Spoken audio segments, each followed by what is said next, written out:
Welcome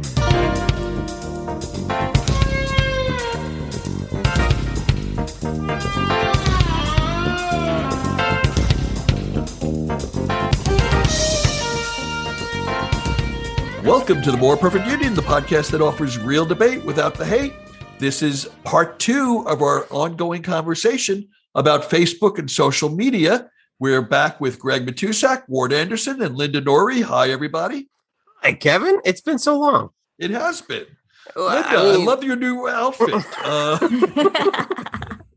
I love your personal strength that you show within you. I'm not even going to comment upon your looks. I'm just going to say that right now. The strength and vision that you employs that you always have, and your intelligence and all those other things, not just your looks, Kevin. Well, it's not easy being an older white male in this society, but I think I'm doing okay. No, well, I'm going to call it like it is. It's not easy being a cisgender white male. Yeah, thank you. Which most of the problems are your fault, and I mean that without kidding either. And I hear that at home, and I take full responsibility. Good.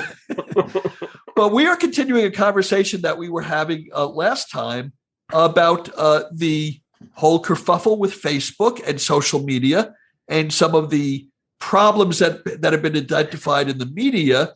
And I want to take a look at them and hopefully shed a little new light on them. So the stat that seemed to catch everybody's imagination this week was that they did a poll and they asked several hundred or several thousand teenagers, and they found that 1 in 5 teens said they felt slightly worse or a lot worse after being on Instagram. Did you guys hear about that?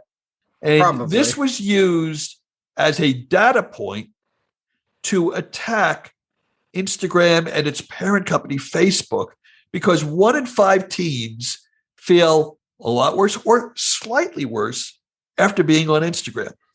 Now, let's look at that for a moment. 1 in 5 is 20%. Yeah. When in this country have we made massive policy shifts based on 20% of the company Donald Trump was elected president.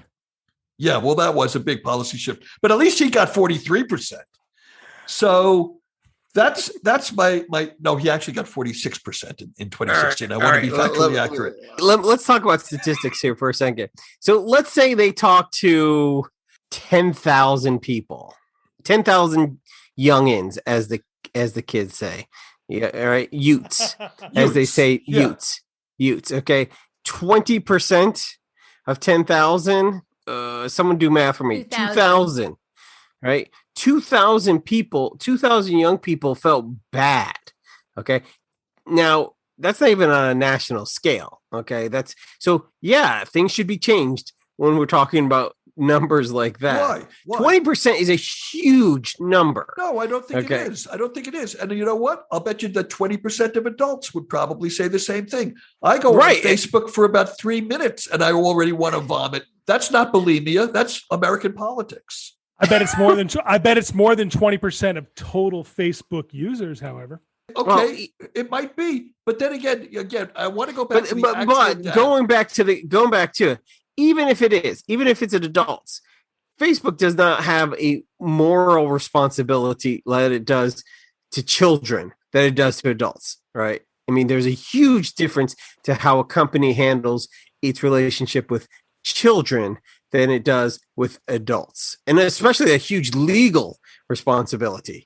Okay. And once again, if they have information that says, if 1 out of every 5 children that use your product makes it feel bad or wait a second.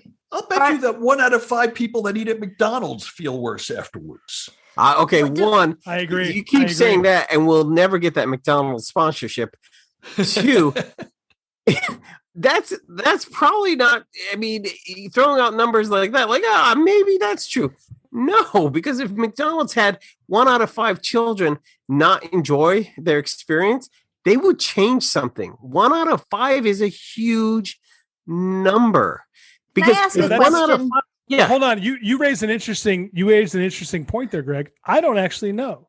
I would love to know what corporate America sees 1 out of 5 as. That's what I'm saying. Well, Linda, Because I want to Kevin get you says- in here. Kevin So says I it's get- not a big deal. Greg says it is a big deal. And I don't actually know what corporate America sees it as. My take, when Facebook did the survey, how old were these people that they were surveying? These were teens. So Teens. let's say 14 to 17 or 18. Okay, so it's my understanding that somebody under the age of 18 is not supposed to have a Facebook account or any social media account What? No. without parental permission. Anyone under Well, yeah. 13, at 13, you can have a Facebook account and you don't need parental permission. At 13. Yeah, I think- Yeah. Yeah, There's 13. there's lots of under 18 people on Facebook. Yeah. It's 13. I know they're there, with- but I just wasn't sure of how old they had to be to it's- open it's these accounts. 13, you don't need a parental permission. And they were just Okay. talking this morning that they're thinking about moving it up to 15 or 16. 16. Okay, so By the way, it's the Okay. same. It's the same rules for getting married in Georgia. right. So I would agree with that. I would imagine that everyone here would probably agree with that. Frankly, I would be comfortable raising it even higher.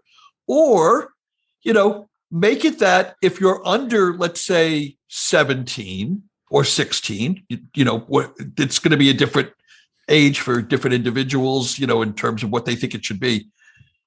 That to have an account, it has to be connected to a parental account, and the parent has to have full access, because children do not have a constitutional right to privacy.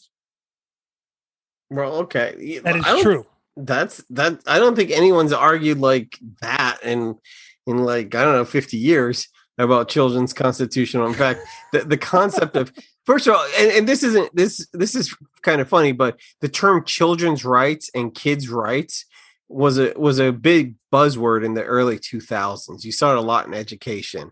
You saw kids have a right to do this, and we used to see this in education, and we'd say no, they don't have, teachers can go through their lockers, and no, you do not have a right to privacy once you're on school ground. We can't go through backpacks without, that's a different thing. But if you put something in your locker, well, it's my locker. No. Who told you this? I do believe that's called administrative law, by the way. It's like bird law. No, I'm serious. I think the clause is that's called administrative law or something. Yeah. Someone can correct me about that. But and going back to something I believe Ward said in the last episode, there are no kids on Facebook anymore. I remember talking to my nephew several years ago. He was trying to meet his roommate. He got the name for his roommate for college, and we're like, "Oh, look him up on Facebook." And he's like, "Facebook? No one's on Facebook anymore." And he's like, "What's that?" He thought I was kidding. It's more of an Instagram thing. Instagram, I don't know how old you have to be on Instagram, to be quite honest. I think it's 13 also. But everyone has Finstas, Finstagrams. And that was a whole funny thing in Congress too. I don't know if you guys saw that exchange. No. Did you? No, tell us about it. One of the congressmen, and I'm trying to think who it was, one of the older ones, asked the Facebook executives, "Will you stop the Finstagrams?" And a Finsta account is a fake Instagram account. Okay, if you put it up anonymously, a lot of kids put them up to say "Oh, mom, dad, we're having a very nice vacation," or "Look, this is," and then their real Instagram account is them, partying or whatever. Okay. And Instagram was like, we don't actually control that, whether someone sets up a fake account. If you want to set up multiple accounts, that's not what we don't control that. And he's like, "So how do you stop this?" And they're like, I don't what? Make them show their driver's license. That's how to stop teens from being on Instagram. Okay, with how many data leakage and leaks that Facebook has had, I would be very, reticent to upload my driver's license. I was picture. only joking. Wait, hold on. How about this? This is a company that makes billions of dollars. Billions. fucking regulate it. Well, There you could know, be I want to kids on speak to there. that. Hold on. I There want to could be speak to that. kids on there. Like we're sitting there going like, well, you shouldn't like kids and blah, blah, blah, blah, blah, blah, blah. Oh my God. Okay. We I want do to talk so to that much because regulating shit in this country when it comes to young people and what they can access and what they can't. Let them access stuff, but regulate it better. Jesus well, they're going to. Christ. They're going to. How And- about being a parent? How about parents taking control of their kids? And by the way, I know parents who monitor their kids and the kids still somehow sneak it in. I get that that's not fail safe, but how about parents saying, hey kid, give me your phone. Let me see what you've been looking up. Let me have your laptop. Yeah, I think regulation starts at home. Where do our responsibilities as parents begin, right? That's where I get the best music from, is by doing that with my kids. I go, give me your fucking phone. See? So I You want to see get what back you to got here. regulation. Oh, this is I a wanna- good tune. I want to get back to regulation because, there's been a lot of talk this week about Congress writing some legislation and taking control of the matter. I seem to recall Mark Zuckerberg testifying in front of Congress several times in the past. And my memory, and you can correct me if you have a different memory, is that he said a few times, look, we're open to regulation. Write the laws. We will follow them. Write the legislation. Write the regulation. He is not opposed to it. It's Congress's job to do it. He never said to Congress, don't you deregulate my industry. Right. So Kevin, That's true. That's true. But Congress has always acted like the Washington Generals faced with the Harlem Globetrotters. Right. Yes. Linda, go ahead. So after watching this documentary again, it sounds like I'm plugging it. I don't know how I felt about it, but Section 230C, which has come up in the news, it's the Communications Decency Act, but it's of 1996. So this act was written in 1996, and there's been no, to my knowledge, legislation on this since. And that basically says the provider isn't going to be responsible for users, right? Yes. It's just a platform for them. So there's no responsibility. But, and then people also refer to the First Amendment, like freedom of speech. Well, Facebook is a for-profit organization. So maybe the government can't control what Facebook says, but Facebook can control what they censor or don't censor on their own sites. They Of do course. actually, and Of course. which, They do. which I think Which they do. Which they do. But how do you censor or how do you monitor? Let's not use the word censor just yet. But how do you monitor literally billions of posts every day? And and as far as 230, it's one of those things. If the concept being is if someone writes something on a Facebook page and Facebook doesn't take it down immediately or once it's notified, or if they're like, well, I'm not sure, then someone can sue Facebook.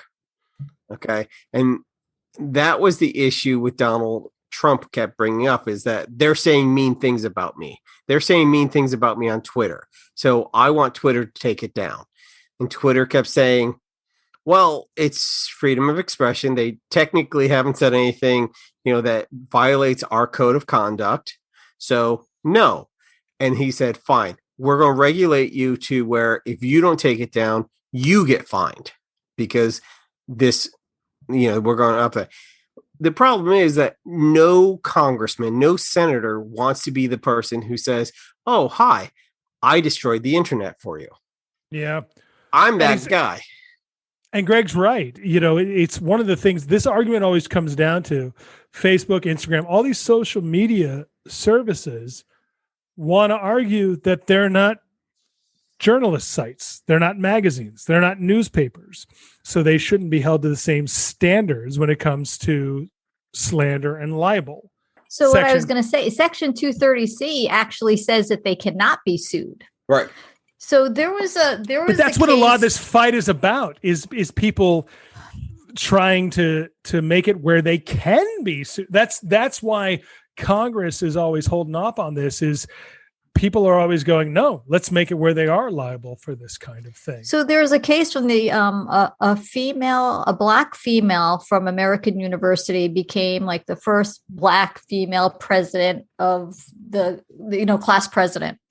And she started getting harassed on Facebook and Instagram by neo-Nazi, those type of leaderships, Black leaving very negative comments and whatnot. We just call them Republicans here. No, well, I don't know if that's a fair statement, but I wouldn't call them Republicans. I would call them crazy neo-Nazi people. But anyway, who, by the way, as United States citizens have a right to believe whatever they want, but do they have the right to harass this person on social media, right? So like she said something to the effect of one person saying a bunch of stuff is harassment, but what happens when 100 people say the same thing? So what happens when a group of people gang up on somebody because of the color of their skin or their gender or their sexual preference, right?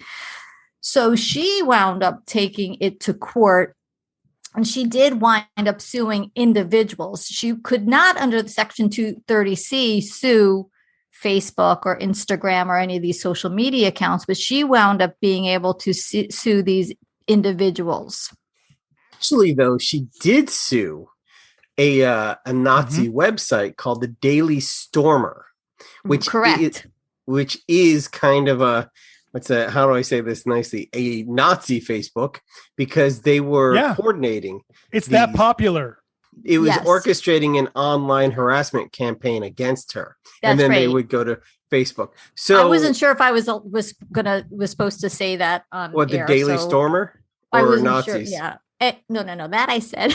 Yeah, we hate Nazis here. Yes. But the point is, she won she won about $725,000. 800,000. Yes. Yeah, and rightfully so, because it was like you say, a particular website that was coordinating against her. And it wasn't like Facebook that was like, hey, well, as far as we know, it wasn't coordinating and saying, hey, let's do it. People were doing this online and they were trying to fix it, but it was done. And you're right. She went after individuals, but she couldn't get after Facebook as a whole. Correct. Right. Who remembers the PMRC Senate hearings? Yeah, exactly. Ward does. And remember when Frank Zappa showed up and Dee Snider showed up and all these people showed up because rock and roll was being attacked and wanted to be censored and being regulated. And all the young people were like, boo, we hate Tipper Gore. And we did.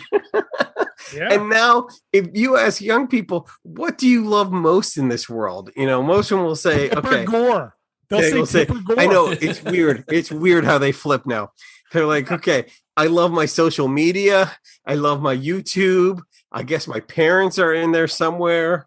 Wait, no, my dog. Depends on what week it is. Exactly.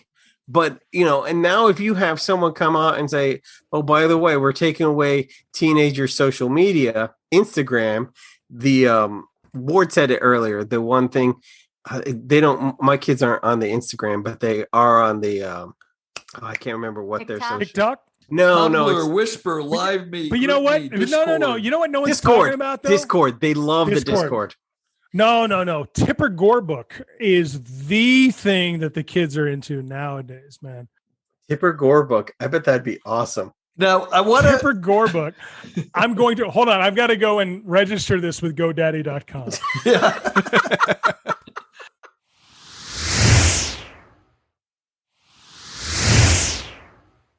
I want to go back to Linda. Do you hear me typing, listeners? Yes. You were making reference to something that we actually talked about in part one of this conversation on the last episode. And I want to bring our listeners up to speed. I think you were referencing the documentary 15 Minutes of Shame, right? Correct. On HBO. Yep. And that was produced or co-produced by Monica Lewinsky, who most people remember the name. Monica Lewinsky and Max Joseph. And it talks a lot about her experience from her perspective, having been cyberbullied as a result of the whole Lewinsky scandal. And don't know a lot about her. Was that in the news, like big or something? No, it was. You had to really go deep into the newspapers to find that story. But and they talked about a couple of other stories or incidents, and you mentioned one. There was another one about a gentleman, and I don't remember his name, but apparently he was a driver for a company driving a truck. His hand was outside the truck, and he says, and I actually believe him, that he was trying to crack his knuckles on his hand, and someone misinterpreted it as a white supremacist, white power symbol. He had his hands almost in an upside down okay, if you can all imagine that. And he had his hand literally out the window, down, and he was going by a rally of some sort. And his, he claims that he was, just kind of like stretching his fingers and, like playing with his fingers and whatever. And that somebody snapped a picture of him with his index finger and his thumb and his other fingers extended in like a white power kind of thing. And they put it on Instagram. It went crazy. And the next day he literally was called into the office and fired. And he claims that, now let me give you the punchline of the story, is that he was Hispanic. So he said, some white guy accused me of being a white supremacist, and I'm not even white. And nobody wanted to hear his side of the story because this whole deal went so viral. And then somebody picked it up and they enhanced the photo so it showed his face better. And it basically ruined his life financially. Threats came to him. He suffered from PTSD, and it was no joke. And again, I guess it goes back to that whole, he didn't slap some lady on the ass in an office. He didn't, he was literally had his hand out the car. And again, I tend to believe him, right? Yeah, so, me too. Well, I mean, because here's the thing. Racism isn't a one-off. I mean, that's just the easiest way to put it, right? Racism and white supremacy and things like that, it's not a one-off. As liberal as I am, and people know that I am, the thing is we do overcorrect, and we do tend to get oversensitive about certain social issues and things like that. And I've always maintained that there can be a joke, or there can be a remark, or there can be something that's completely, totally not racist or not even intended, and it's totally taken out of context and everything like that. It absolutely happens. But racism and even sexism, all those things, they're not one-offs. They're not these things. So if you have like a pattern, then you've got an argument. But if you got a picture, then it's, again, like I said, we do that. And I feel for that guy, and I know exactly what you guys are talking about, and I agree. It's I don't think he was doing that at all, but and by the way, let's even talk about Monica Lewinsky. She says she made a comment like, she woke up one morning, nobody knew who she was, and she woke up one morning and she was the most hated woman in the United States, and tramped, slut shamed, and blah blah blah. Right now, again, not going back to what she did. He was a married man. He was president. We're not debating that. But she was 19 years old, and now she's going to pay for the rest of her life for a decision that a 19-year-old made. And again, I think she was 24. I think she was 24. Oh, okay. She was. Well, my point is, I'm a very different person now than I was when I was 24. And I'm very, very happy there were no videos of me doing some of the stupid things that I did. Right. So, may I just say, there's certain times when I'm I hem and I haw. And like when we talked about, people fired for things that maybe or may not be racist or one thing. The way that Monica Lewinsky was treated is one of the most shameful moments of American history. And I actually really mean that. I'm not going to defend what she did or how she did. It's none of my goddamn business. And I will say this. There were two people in that, but only one person was really punished, and it was her. Well, the wrong person was punished. That's the problem. Yeah. Yes. Yeah. And I'm not talking about Bill Clinton. I'm talking about Linda Tripp. Yes. Oh, yes. yes. Yeah. You and I are in agreement on that. But you know what? Even with, but this is just it. Like what Greg, you started to jump in and Kevin talking about it. Even Bill Clinton, it wasn't our business. But you know what? Forget that for a second. I don't agree that it wasn't our business completely, by the way, but that's a whole well, and I understand discussion. and I understand that argument. And so that's why I say forget about it, because I do get that argument. I may not agree with it, but it's valid. I see it as valid. So Monica Lewinsky does not deserve the shit that's been thrown at her for 25 years. And for people that say, oh my God, she wasn't really throwing it, and she was, she milked it and she got to capitalize on it. Let me tell you something. If you've ever spent 5 minutes around Monica Lewinsky, that's not enviable life. Well, I'm gonna play devil's advocate here and probably get a lot of disagreement for it. But do you guys remember that they interviewed a couple that knew her before she went to Washington, and their story was that she told them when she got her first job there that she said, "I'm going to Washington to get my presidential knee pads." Do you remember that? Yeah. Do you remember that? Yes. You don't remember that, Linda? There were interviews where she supposedly said that she sought him out and she was going to have him. And then it was going to happen. And, it's on the record that she flashed her thong at the man. Now, we'll all agree he was the president of the United States. He was in the power position. He showed an incredible lack of willpower, discipline, and ethics. There's no doubt about that. But that does not absolve her. Okay. No. She thought she was going to be Marilyn Monroe. It turned out that she was the wrong version of Marilyn Monroe. And I'm sorry, Ward, I'm not saying you're wrong, but I think that there's a valid argument to be made that she brought this upon herself. Now, first of all, she was Marilyn Monroe. The difference is that she wasn't a glamorous, gorgeous movie star that everyone was in love with, that we found out years later about the affair. Okay, in that respect. But in the fact that she had an affair with the president of the United States, she's exactly like Marilyn Monroe. And I'll be really honest here.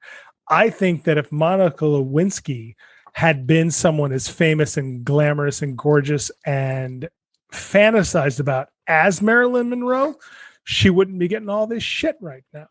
Okay. And you know what? I really do believe that.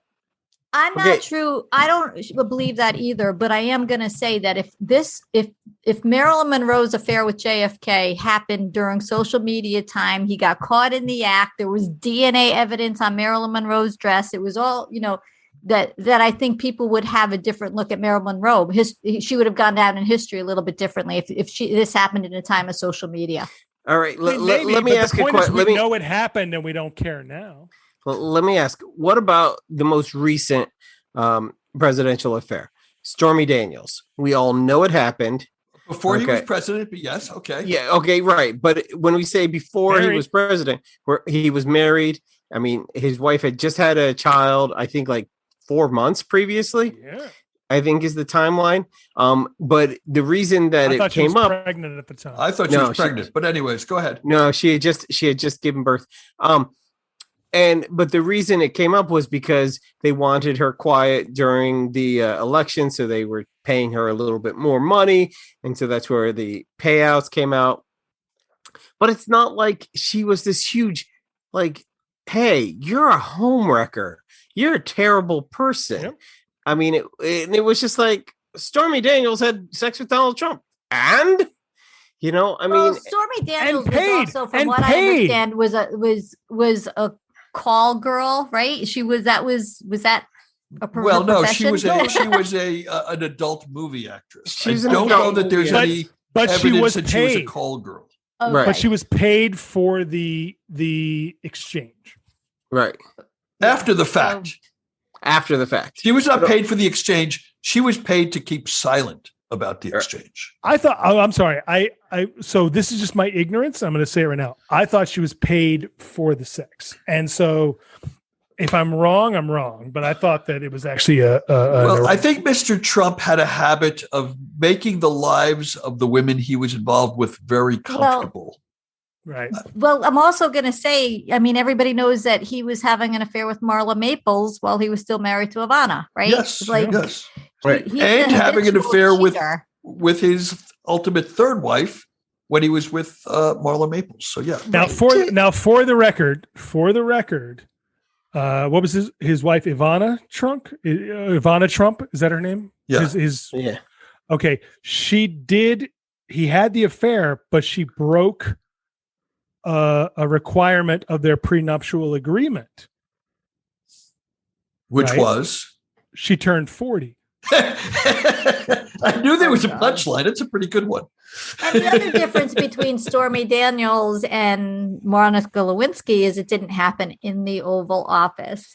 And by the way, Marilyn Monroe and Stormy Daniels, neither one of them was a young intern. No, don't get me wrong. That's reasons why Bill Clinton. That's reasons why Bill Clinton should be under criticism, right? Right. So I Clinton's totally get that. Well, that's what I'm saying. The circumstances are a little bit different, right? I'm also weird in that I don't get this reverence for, but it was in the Oval Office. I go, okay. I don't care if it was in the garage. I mean, let's stop exalting rooms. I don't know. It's not the room. He was in a position of power in a public office. Well, you don't know what position they were in. Thank you. Hey, going back to the I'm sorry. Going back to the documentary, and you were talking about some of these people who all of a sudden faced instant criticism for like one moment, like instant, I don't want to use the word celebrity, but public shaming, right? Mm-hmm.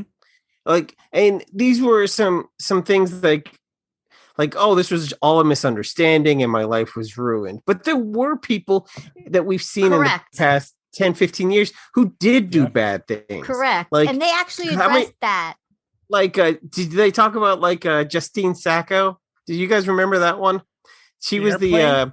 Thank you. Oh, the one that got on the flight and 12 hours later, she was fired and ruined. No, so she wrote, she's like, I'm boarding a plane to Africa. Hope I don't catch AIDS. Just kidding. I'm white. Yes. 12 hours later, as she landed. Yeah, and there was even a whole posting. You can still look this up. There's a whole Twitter following called like, I wonder what will happen. Is she awake yet? Has she seen this? And not at all. It wasn't when she landed. She was fired by the time she landed. Yep. And I mean, and she's talked about this. I've seen interviews with her like, yep, that was a mistake. I shouldn't have done that. She had 200 followers on her Twitter feed at the time. And it blew up, which I have shown that story to my children. Like anything you put on the internet, does not matter how small, does not matter what it is, will come back to haunt you almost immediately. Sometimes could be years later. But Greg, I'm glad you brought her up in that story. And I think it's covered in that 15 minutes of fame. So for those that maybe don't know what we're talking about, there is a show on HBO called 15 Minutes of Shame. And it's about people that have had controversy that has made them famous and against their will, right? Now, this is my problem with all the bitching about cancel culture. Because I've said almost all the bitching about cancel culture focuses on rich celebrities that aren't actually ultimately hurt by anything, like at least not financially, right? But there are people that are genuinely hurt by mistakes or screw ups or bad judgment, who aren't bad people, who just say the wrong thing or post the wrong off-the-cuff comment on social media and have had their lives really hurt or ruined by it. And it's not celebrities. It's ordinary people with ordinary jobs and ordinary lives. That's actually my concern because as we've spoken of several times here, if you're talking about Louis C.K., if you're talking about Dave Chappelle, these people... And I have some sympathy for what the plight that somebody like Louis C.K. went through. but they do have the resources to at least live their lives, and not be financially destroyed, even though, other aspects of their life and career are obviously very much harmed. But my concern is for that regular Joe, like this woman we're talking about, who, because of what we do to celebrities, that behavior filters down. And I think we as a society need to look in the mirror. It's not Facebook or Instagram. It's not Louis C.K. It's us. It's what we do. There's no more, innocent until proven guilty. Let the courts handle it. Let's, if there's a crime, somebody charge this person with a crime and let's go through the proper channels. It's now just, if I decide that Linda Norrie did something that is bad or is racist or is whatever, that I can go on Facebook, and if I'm good enough at it, I can whip up a public frenzy to the point where it will hurt her. It may hurt her career and hurt her financially, or it may just hurt her personally because it tarnishes her reputation amongst people that she knows. I'll speak of a very small thing that happened to me, nowhere near what we're talking about. But about a year ago, I'm on Facebook, and someone was talking about, waiters or something. And I made a comment that in retrospect, I probably wouldn't make today, which was, well, if you're over 30 and you're not an actor and you're still waiting tables, you've probably made some bad life choices. Okay. Ooh. Now, Kevin, I remember this. Kevin, I'm sorry. I remember this. Yeah. And I remember how it blew up. And it blew up. I was making a joke a second ago, but I remember that. And it was huge, like within this little online community that we're a part of. You're totally right. I forgot about that. And you just said it, and it was big. And it was only big to me. Okay. But, there are people that I've known for decades. They turned on me in a freaking instant. And they were out to, and it was like, I really think this is Kevin, first of all, I apologized about 5 times for it and corrected what I, tried to reestablish the point I was trying to make. Okay.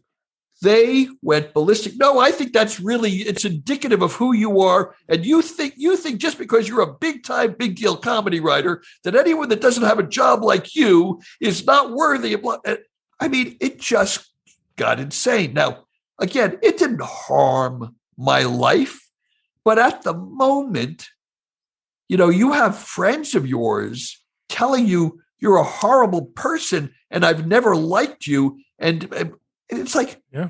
What is it about social media that allows people to react like this? And, again, if we want to step back and look at history, there have been tar and featherings, there were stonings, there were scarlet letters. This is human behavior. The Salem witch trials. The Salem witch trials. It's a modern, and my son-in-law, I have to give him credit for that. He said social media these days can sometimes be like the Salem witch trials. One person says something and everybody agrees, and then it becomes true. And so let's not be, preachy about it. Part of living in the United States of America is that you can believe what you want. Like those anti-vaxxers, they have the reasons for believing what they believe, and you have the reasons for believing differently. And by the way, I'm pro-vax. I have them all, whatever. I'm not, but I'm saying that as far as communicate, they have the right to say whatever they want to say. That's their right, just like it's your right to disagree with them. Yep. I think, though, what's happening is we are not disagreeing respectfully. We're not learning, we're not communicating respectfully. We're becoming less empathetic. We're becoming more narcissistic. We're becoming, my opinion matters, nobody else's does. I don't think, and I'm saying we, the Broadway. I'm not saying you all on this, podcast tonight. And I think that's part of the problem. Well, I want to thank everyone for a spirited podcast. Linda Norrie, thank you for joining us again. You were great, as always. Well, thank you. I have to get up in about 5 hours. So I will Bye, guys. see you guys later. Thanks again for the kind words. I'll talk to you guys later. Good night, Thanks, everybody. guys. Thanks, Thank you. gentlemen. Bye-bye. Good night. Love you Bye. all. Love you all. Bye. I'm going on a date. I'll see you.